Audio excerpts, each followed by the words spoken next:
ലേവ്യരുടെ പുസ്തകം അധ്യായം 18. ലൈംഗികതയുടെ വിശുദ്ധി.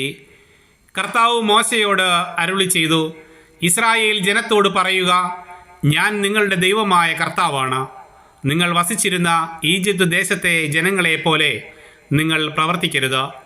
ഞാൻ നിങ്ങളെ പ്രവേശിപ്പിക്കാനിരിക്കുന്ന കാനാൻ ദേശത്തെ ആളുകളെ പോലെയും നിങ്ങൾ പ്രവർത്തിക്കരുത്.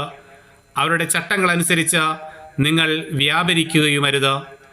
നിങ്ങൾ എൻ്റെ പ്രമാണങ്ങളും കൽപ്പനകളും അനുസരിച്ച് വ്യാപരിക്കണം. നിങ്ങളുടെ ദൈവമായ കർത്താവ് ഞാനാണ്. നിങ്ങൾ എൻ്റെ കൽപ്പനകളും പ്രമാണങ്ങളും അനുസരിക്കുക. അവ അനുസരിക്കുന്നവൻ അതിനാൽ ജീവിക്കും. ഞാനാണ് കർത്താവ്. നിങ്ങളിൽ ആരും തൻ്റെ ചാർച്ചക്കാരുടെ നഗ്നത അനാവൃതമാക്കാൻ അവരെ സമീപിക്കരുത്. ഞാനാണ് കർത്താവ്. നിന്റെ മാതാവിൻ്റെ നഗ്നത അനാവൃതമാക്കി നിന്റെ പിതാവിനെ അപമാനിക്കരുത്. അവൾ നിന്റെ അമ്മയായതുകൊണ്ടും അവളുടെ നഗ്നത അനാവൃതമാക്കരുത്. നിന്റെ പിതാവിൻ്റെ ഭാര്യയുടെ നഗ്നത നീ അനാവൃതമാക്കരുത്. അത് നിന്റെ പിതാവിൻ്റെ തന്നെ നഗ്നതയാണ്. നിന്റെ സഹോദരിയുടെ, നിന്റെ പിതാവിൻ്റെയോ മാതാവിൻ്റെയോ പുത്രിയുടെ, അവൾ സ്വദേശത്തോ അന്യദേശത്തോ ജനിച്ചവളാകട്ടെ, നഗ്നത അനാവൃതമാക്കരുത്. നിന്റെ മകൻ്റെ മകളുടെയോ മകളുടെ മകളുടെയോ നഗ്നത നീ അനാവൃതമാക്കരുത്. കാരണം അവരുടെ നഗ്നത നിന്റെ തന്നെ നഗ്നതയാണ്.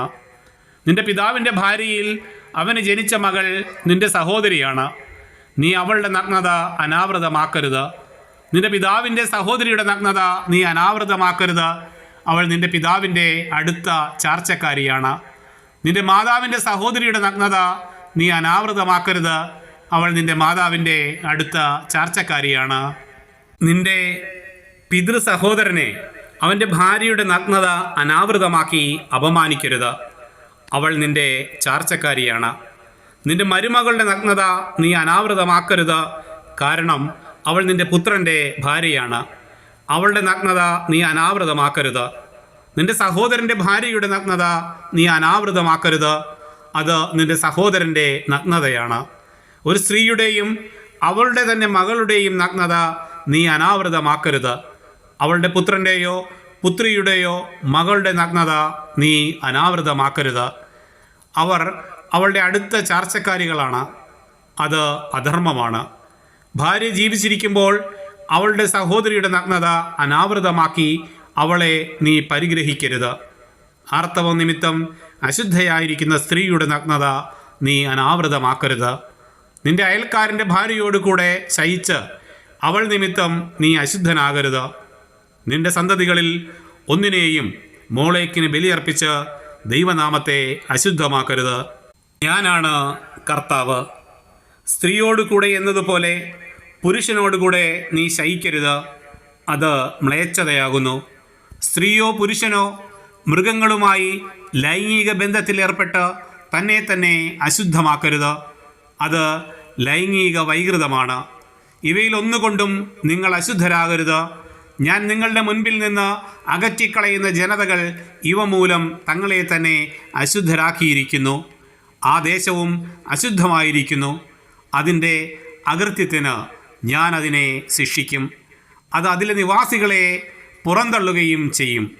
നിങ്ങളും നിങ്ങളുടെ ഇടയിൽ വസിക്കുന്ന വിദേശീയരും എൻ്റെ കൽപ്പനകളും പ്രമാണങ്ങളും പാലിക്കുകയും ഇത്തരം മ്ലേച്ഛമായ പ്രവൃത്തികളിൽ ഏർപ്പെടാതിരിക്കുകയും വേണം. നിങ്ങൾക്ക് മുൻപ് ഈ നാട്ടിൽ വസിച്ചിരുന്നവർ ഈ വിധം മ്ലേച്ഛതകൾ കൊണ്ട് നാട് മലിനമാക്കി. ആകയാൽ ഈ ദേശം നിങ്ങൾക്ക് മുൻപുണ്ടായിരുന്നവരെ പുറന്തള്ളിയതുപോലെ അതിനെ അശുദ്ധമാക്കുക വഴി നിങ്ങളെയും പുറന്തള്ളാതിരിക്കാൻ സൂക്ഷിച്ചുകൊള്ളുവിൻ. ഇത്തരം മ്ലേച്ഛ പ്രവൃത്തികൾ ചെയ്യുന്നവൻ സ്വജനത്തിൽ നിന്ന് വിച്ഛേദിക്കപ്പെടണം. നിങ്ങൾക്ക് മുൻപ് നടമാടിയിരുന്ന ഈ മ്ലേച്ഛതകളിൽ വ്യാപരിച്ച് നിങ്ങളെ തന്നെ അശുദ്ധരാക്കരുത് എന്ന എൻ്റെ കൽപ്പന അനുസരിക്കുവിൻ. ഞാനാണ് നിങ്ങളുടെ ദൈവമായ കർത്താവ്.